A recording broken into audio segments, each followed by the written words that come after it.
guys, so just finished watching Gotham Season 2, Episode 5, Sacrafition.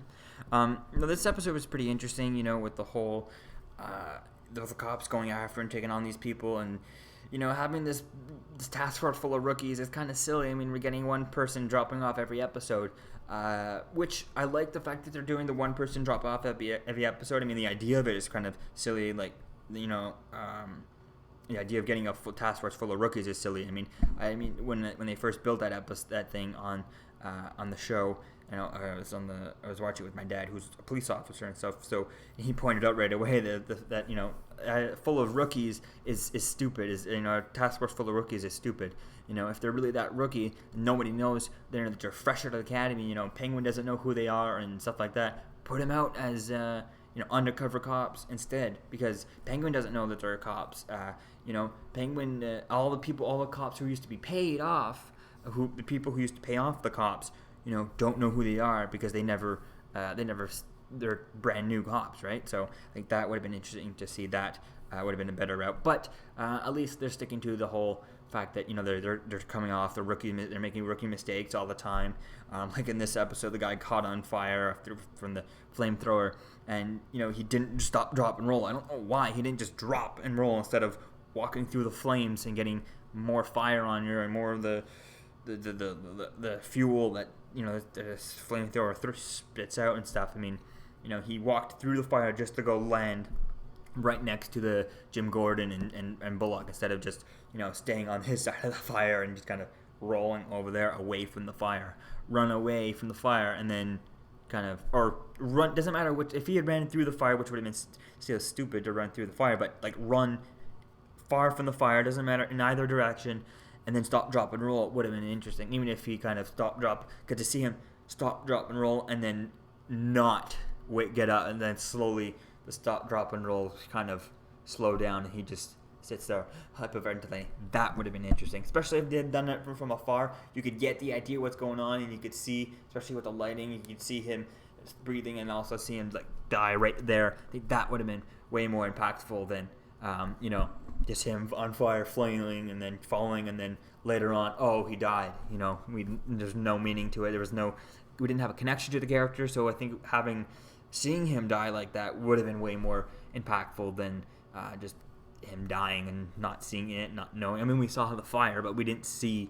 They just, oh, now he's dead. He died in the hospital. But seeing him dying there would have been interesting.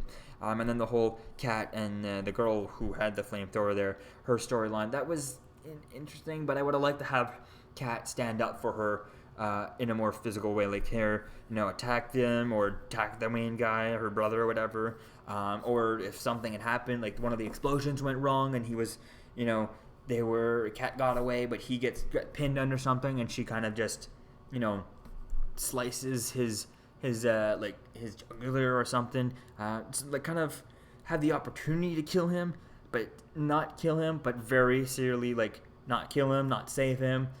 Maybe cut his jugular. So she didn't actually kill him with that blow. She just let him suffer, injure him to the point where yes, he will die. He will not make it. But he'll have a slow death because, but it's not necessarily a definite, I killed him, but he's most likely going to die type thing. I think that would have been interesting. So kind of like the whole, especially with the whole conflict of her killing Reggie, and, Alfred's still mad at her for that, even though Reggie stabbed him and all. I think that would have been interesting to see that. And then I'd like to see more in the show, a total of more of Bruce Wayne and his money and his billions of dollars, really see him investigate Wayne Enterprise and using his money to investigate, get the right people. Because Bruce Wayne I'd like to see him, even now with how much money he has, I'd like to see him be able to kind of, he has the resources to get things done and stay quiet. That none of the the rich people in Gotham, the rich criminals can do, because they don't have the money to go that far out and outside of Gotham and stuff like that, and because they're super criminals, they're way more.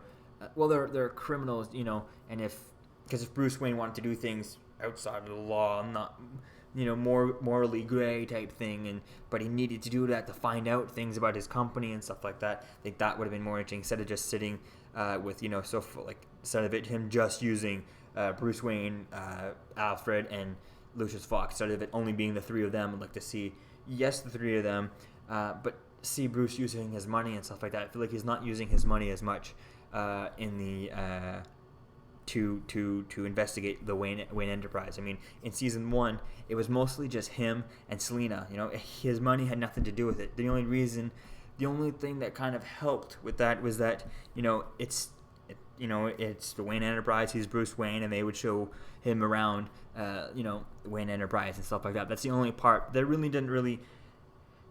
didn't matter. That wasn't because of his money or because of, it was because of him, because who he is and stuff like that, and not necessarily his money. And I want to see him do that, be that powerful, and not, be that, do the opposite, not just pretending, oh, he's the rich boy who lost his parents and stuff like that, and kind of start seeing that. And also, because with that, he could see the split personality of Bruce Wayne, kind of like the publicly playboy and billionaire and stuff like that, and him going off to do this when someone who he left in Gotham, is paid in Gotham, is there to do this. So everyone thinks that Bruce has gone off there, and Wayne Enterprise is like, no, he's not looking into it. But what they don't know is that he's paying so and so to go in and look at it. I think that would be interesting.